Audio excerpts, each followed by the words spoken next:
Tēnā koutou, ko Isla Huia tōku ingoa. He iria hau no te ati hau nei a paparangi no ngā tuinuku hoki. I wrote number 39, Te Atarau, in the beautiful book Poto, short. And I'm going to read it for you today. So, ka tīmata I te Reo Māori. Te Atarau. I oho ahina mā te tūrama kōtea o te marama. E whakaawe ana I ngā ārai matapihi. I ta paina ia ko hina e ona matua I te pō I whānau mai ai ia. A mai I taua wā, e mōwhiotia e ia I te mātakitaki iho mai te marama hei tiaki I a ia. A hakoa I mōhio ia me whakaute ngā tohu ka whakakitea I karanga ona moi moi a ki a ia kia hoki mai. Hei a hakoa I tuahina. E rite tonu ana ki ngā ata katoa mai tōna tainga mai. E pūritia ana e ia te paraikete I a ia e hīteke ana ki te kuaha.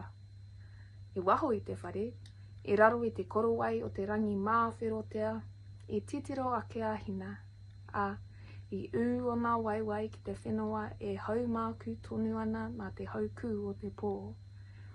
He aha hoki tau I au e te marama, te patai a hina. Kaore ia I rongo ki ētahi whakautu atu te haumūmūtanga o te tai ororua, me te pūata tangi a ngā manu.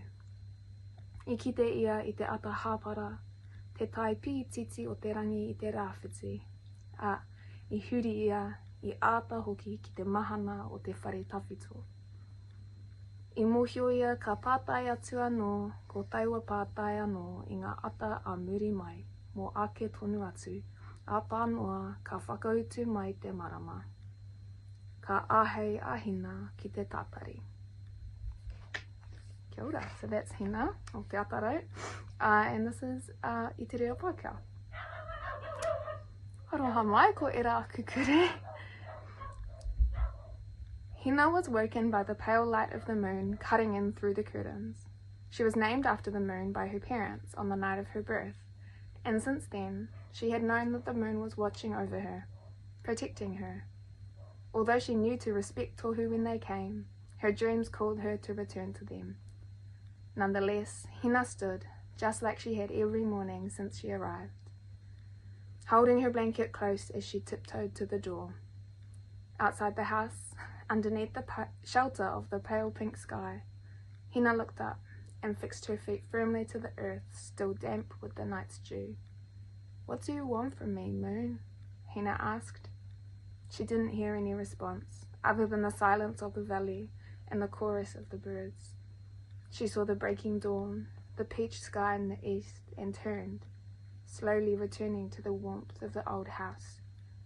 She knew she would ask the same question again in the mornings still to come, forever and always, until the moon replied to her. Hina could wait. Ngā mihi.